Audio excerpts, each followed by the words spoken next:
एक college graduate जिसकी जेब में सिर्फ 5,000 रुपये है, वो ये सोचता है कि वो स्टॉक मार्केट में पैसे लगाएगा, पर क्योंकि 5,000 रुपये बहुत कम थे तो वो अपने पापा से पैसे मांगने जाता है, जिसके बाद उसके पापा उसे पैसे देने से मना कर देते हैं। मगर कोई अपने सपने में भी नहीं सोच सकता था कि यही इंसान आगे चलकर एक वक्त पर इंडिया का सबसे बड़ा इन्वेस्टर बन जाएगा। ये कहानी है उस आदमी की जिसे इंडिया का वॉरेन बफेट बोला जाता है, मिस्टर राकेश झुनझुनवाला। अगस्त 2022 में राकेश झुनझुनवाला की डेथ हो जाती है, जिस वक्त पर उनकी नेटवर्थ थी $5.8 बिलियन, यानी कि करीब 45,000 करोड़ रुपए। लेकिन क्या आपको पता है आज से 35 साल पहले उनके पास इनमें से कुछ भी नहीं था। अब यहाँ पर ये सवाल आता है कि आखिर राकेश झुनझुनवाला ने ऐसा क्या किया जो उन्होंने इतना पैसा कमा लिया, वो इंडिया के सबसे बड़े इन्वेस्टर कैसे बने, आखिर क्या है राकेश झुनझुनवाला का सच जो ज्यादातर लोगों को मालूम नहीं है। मैंने बोला तो शेयर बाजार जाएगा तो उसे शादी कौन करेगा।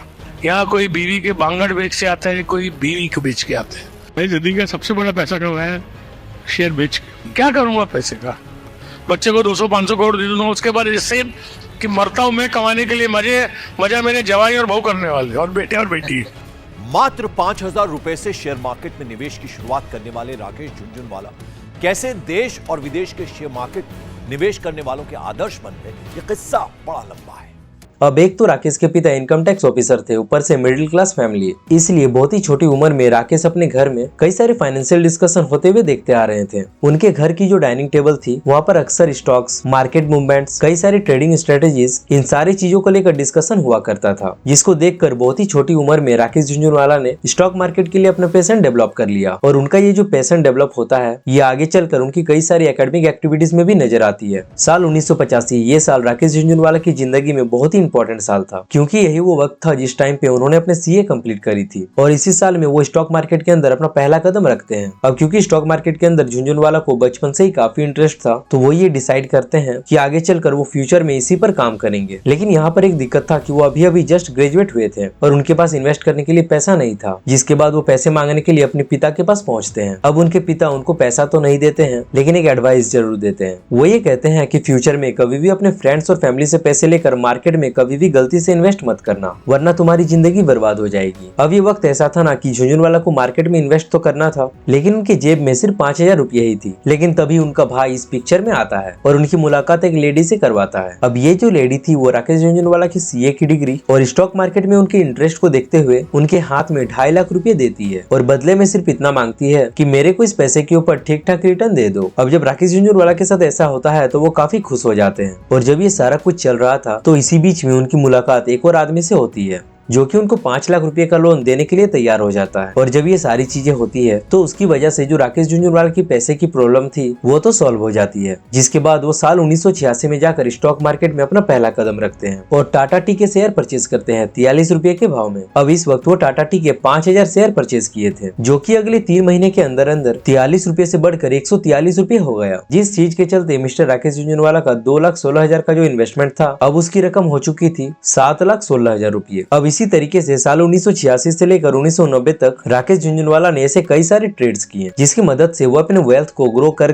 50 लाख रुपए तक ले जाते हैं। लेकिन साल 1989 ये वही साल था जब राकेश झुनझुनवाला एक बहुत बड़ा दाव खेलते हैं। उनके पास 50 लाख रुपए तो थे ही और बाकी पैसों का वो लेवरेज उठाते हैं और 1 करोड़ रुपए इन्वेस्ट करते हैं सेसागोवा नाम की कंपनी में। वहाँ पर वो इस कंपनी के टोटल 4 लाख शेयर खरीदते हैं। सेसागोवा ये जो कंपनी थी ये आयरन और इंडस्ट्री के अंदर काम करती थी और उस जमाने में जो आयरन और की इंडस्ट्री थी वो बहुत अच्छा परफॉर्म नहीं कर पा रही थी, जिसकी वजह से मिस्टर झुनझुनवाला को इस कंपनी के शेयर मात्र 25 रुपए पर शेयर में मिल जाते हैं। लेकिन कुछ ही वक्त बाद उनके ये 25 रुपए में खरीदा गया शेयर धीरे धीरे प्राइस में बढ़ना शुरू हो जाता है, जिसके बाद मिस्टर झुनझुनवाला इन शेयर से 3 अलग अलग पार्ट्स में एग्जिट लेने की तैयारी करते हैं, जहाँ पर वो अपना पहला लॉट 2.5 लाख शेयर का बेचते हैं जिनको वो निकालते हैं 65 रुपए के भाव पर। उसके बाद जो सेकंड लॉट वो निकालते हैं 165 रुपीज पर और जो तीसरा लॉट उन्होंने निकाला था वो बेचते हैं 2,200 रुपए के प्राइस पर। और ये जो सारी चीजें मिस्टर झुनझुनवाला ने सेसागोवा कंपनी के साथ करी, इसकी मदद से उनकी जो नेटवर्थ थी वो 50 लाख रुपए से बढ़कर अब 2.5 करोड़ रुपए में पहुंच जाती है। मगर ये जो चीज उन्होंने करी ये तो बस शुरुआत थी, क्योंकि अभी भी उनके करियर का सबसे बड़ा ट्रेड होना बाकी था। दरअसल साल 1985 के अंदर मिस्टर झुनझुनवाला जब दलाल स्ट्रीट के अंदर काफी सारे ब्रोकर के साथ बैठा करते थे तो वहाँ पर उनकी मुलाकात एक आदमी के साथ होती है। ये जो आदमी थे उनका नाम था मिस्टर राधाकृष्णन दमानी। मिस्टर झुनझुनवाला अक्सर ये कहते हैं कि मेरे को जिंदगी में बहुत सारे लोगों ने इन्फ्लुएंस किया है, लेकिन सबसे ज्यादा अगर किसी ने इन्फ्लुएंस किया है तो वो थे राधाकृष्णन दमानी। अब राकेश झुनझुनवाला ने जितना भी पैसा कमाया था वो इन पैसों को लेकर अलग अलग कंपनीज में इन्वेस्ट करना चालू कर देते हैं, जैसे कि टाइटन कंपनी। साल 2002 से लेकर 2003 के बीच उन्होंने टाइटन कंपनी का शेयर 32 रुपीज के प्राइस पर खरीदना शुरू किया और धीरे धीरे जैसे जैसे वक्त बीतता गया वो इस कंपनी के अंदर अपने शेयर को लगातार बढ़ाते चले गए। पर फिर जब साल 2008 के अंदर फाइनेंशियल क्राइसिस आता है तो वो इनमें से अपने कुछ शेयर को बेचते भी हैं। जैसे उन्होंने उस वक्त अपने 44 लाख शेयर में से 6 लाख शेयर बेच दिए थे। पर फिर 2012 में जाकर वो इस कंपनी के शेयर को दोबारा से खरीदते हैं और अपना जो स्टेक था उन्होंने उसे दोबारा बढ़ाकर 10.28% कर लिया। और साल 2022 तक राकेश झुनझुनवाला और उनकी वाइफ रेखा इन दोनों के मिलाकर टाइटन कंपनी का 5.05% का स्टेक था, जिसकी टोटल वैल्यू निकल कर आती है 11,081 करोड़ रुपए। 14 अगस्त 2022 ये वो दिन है जब मिस्टर झुनझुनवाला हम सबको छोड़कर इस दुनिया से विदा ले लेते हैं। और जब वो इस दुनिया को छोड़कर जाते हैं तब भी उनके इन्वेस्टमेंट का वैल्यू 45,000 करोड़ रुपए से ज्यादा था। अब अगर आपको जानना है कि कैसे आप ट्रेडिंग और इन्वेस्टिंग से लाखों करोड़ रुपए कमा सकते हो तो राइट वाली वीडियो पर जल्दी क्लिक करिए।